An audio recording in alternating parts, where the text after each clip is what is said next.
विद्वान पुरुष भगवान शिव की ईशान नामक मूर्ति को श्रवणेन्द्रिय, वाणी, शब्द और व्यापक एक आकाश तत्व की स्वामी मानते हैं। पुराणों के अर्थ ज्ञान में निपुण समस्त विद्वानों ने महेश्वर के तत्व पुरुष नामक विग्रह को त्वचा, हाथ, स्पर्श और वायु तत्व का स्वामी समझा है। मनीषी मुनि शिव की अघोर नामक मूर्ति को नेत्र, पैर, रूप और अग्नि तत्व की अधिष्ठात्री बताते हैं। भगवान शिव के चरणों में अनुराग रखने वाले महात्मा पुरुष उनकी वामदेव नामक मूर्ति को रसना, पायु, रस और जल तत्व की स्वामी समझते हैं। ओम नमः शिवाय। कैसे हैं आप लोग? ईश्वर कृपा से आप सब अच्छे होंगे। ईश्वर सब पे कृपा बनाए रखे, सबका कल्याण करे। आज मैं बताने जा रही हूँ श्री शिव महापुराण के वायवी संहिता उत्तरखंड अध्याय नंबर 3। भगवान शिव की ब्रह्मा आदि पंच मूर्तियों, ईशान आदि ब्रह्म मूर्तियों तथा पृथ्वी एवं सर्व आदि अष्ट मूर्तियों का परिचय और उनकी सर्वव्यापकता का वर्णन। ओम नमः शिवाय, ओम नमः शिवाय, हरि हरि बोले नमः शिवाय। गंगाधराय शिव गंगाधराय, हरि हरि बोले नमः शिवाय। नमः शिवाय, ओम नमः शिवाय, हरि हरि बोले नमः शिवाय। ओम नमः शिवाय। उपमन्यु कहते हैं, श्री कृष्ण महेश्वर परमात्मा शिव की मूर्तियों से यह संपूर्ण चराचर जगत किस प्रकार व्याप्त है, यह सुनो। ब्रह्मा, विष्णु, रुद्र, महेशान तथा सदाशिव, ये उन परमेश्वर की 5 मूर्तियां जाननी चाहिए जिनसे यह संपूर्ण विश्व विस्तार को प्राप्त हुआ है।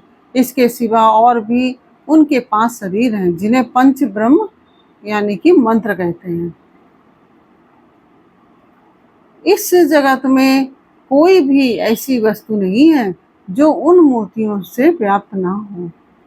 ईशान पुरुष, अघोर, वामदेव और सद्योजात, ये महादेव जी के विख्यात 5 ब्रह्म मूर्तियां हैं।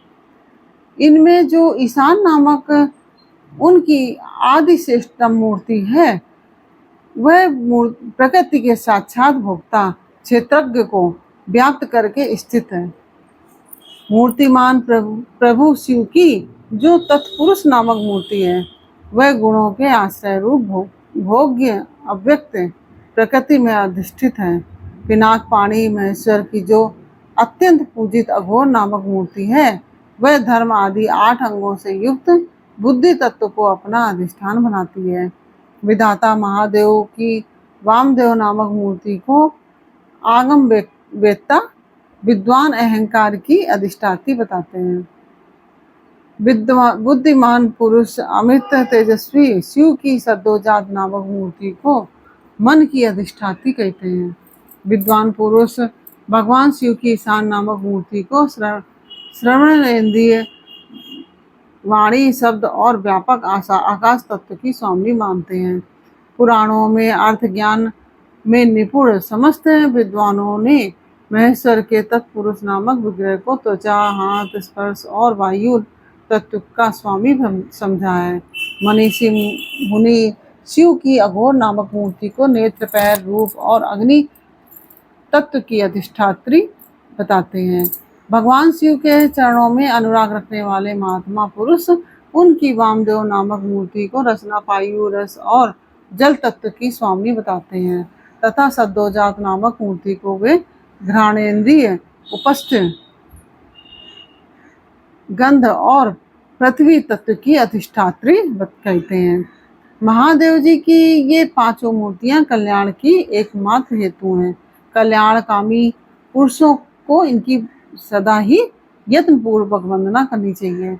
उन देवादिदेव महादेव जी की जो 8 मूर्तियां हैं, तत्व स्वरूप ही यह जगत है। ये उन 8 मूर्तियों में यह विश्व उसी प्रकार ओतप्रोत भाव से स्थित है जैसे सूत में मन के पिरोए होते हैं। सर्व, भव, रुद्र, उग्र, भीम, पशुपति, ईशान तथा महादेव ये शिव की विख्यात 8 मूर्तियां हैं। महेश्वर की इन सर्वादि 8 मूर्तियों से क्रमशः भूमि, जल, अग्नि, वायु, क्षेत्रज्ञ, सूर्य और चंद्रमा अधिष्ठित होते हैं। उनकी पृथ्वीमयी मूर्ति संपूर्ण चराचर जगत को धारण करती है। उसके अधिष्ठाता का नाम सर्व है, इसलिए वह शिव की सार्वभौमिक मूर्ति कहलाती है। यही शास्त्र का निर्णय है। उनकी जलमयी मूर्ति समस्त जगत के लिए जीवनदायिनी है। जल परमात्मा भाव की मूर्ति है, इसलिए उसे भावी कहते हैं। शिव की तेजोमय शुभ मूर्ति शिव के बाहर भीतर व्याप्त होकर स्थित है। उस घोर रूपिणी मूर्ति का नाम रुद्र है, इसलिए वह रौद्री कहलाती है। भगवान शिव वायु रूप से स्वयं गतिशील होते हैं और इस जगत को गतिशील बनाते हैं। साथ ही वे इसका भरण पोषण भी करते हैं। वायु भगवान उग्र की मूर्ति है, इसलिए साधु पुरुष इसे औग्री कहते हैं। भगवान भीम की आकाश रूपिणी मूर्ति सबको अवकाश देने वाली सर्वव्यापिनी तथा भूत समुदाय की भेदिका है। वह भीम नाम से प्रसिद्ध है, अतः इसे भैमी मूर्ति भी कहते हैं। संपूर्ण नेत्रों में निवास करने वाली तथा संपूर्ण आत्माओं की अधिष्ठात्री शिव मूर्ति को पशुपति मूर्ति समझना चाहिए। वह पशुओं के पासों का उच्छेद करने वाली है। महेश्वर की जो ईशान नामक मूर्ति है, वही दिवाकर सूर्य नाम धारण करके संपूर्ण जगत को प्रकाशित करती हुई आकाश में विचरती है।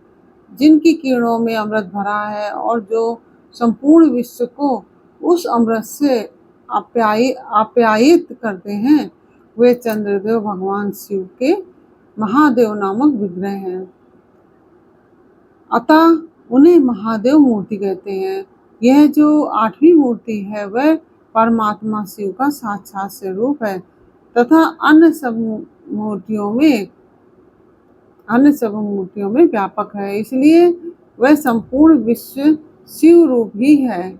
जैसे वृक्ष की जड़ सींचने से उसकी शाखाएं पुष्ट होती हैं, उसी प्रकार भगवान शिव की पूजा से उनके स्वरूप भूत जगत का पोषण करता है। इसलिए सबको अभय दान देना, सब पर अनुग्रह करना और सबका उपकार करना, यह शिव का आराधन माना गया है। जैसे इस जगत में अपने पुत्र पौत्र आदि के प्रसन्न रहने से पिता पितामह आदि को प्रसन्नता होती है, उसी प्रकार संपूर्ण जगत की प्रसन्नता से भगवान शिव प्रसन्न होते हैं। यदि किसी भी देहधारी को दंड दिया जाता है, तो उसके द्वारा अष्टमूर्तिधारी शिव का ही अनिष्ट किया जाता है, इसमें संशय नहीं है। 8 मूर्तियों के रूप में संपूर्ण विश्व को व्याप्त करके स्थित हुए भगवान शिव का तुम सब प्रकार से भजन करो, क्योंकि रुद्रदेव सबके परम कारण है। इस प्रकार से यह अध्याय पूर्ण हुआ। यह अध्याय आपको कैसा लगा, यह मुझे कमेंट बॉक्स में अवश्य बताइए। अच्छा लगा हो तो वीडियो को लाइक से अवश्य कीजिए और कमेंट में राधे राधे अवश्य लिखिए, ओम नमः शिवाय अवश्य लिखिए। फिर मिलते हैं आपसे अगले वीडियो में एक नई जानकारी, एक नई कहानी के साथ और अगले अध्याय के साथ। तब तक के लिए ओम नमः शिवाय, राधे राधे।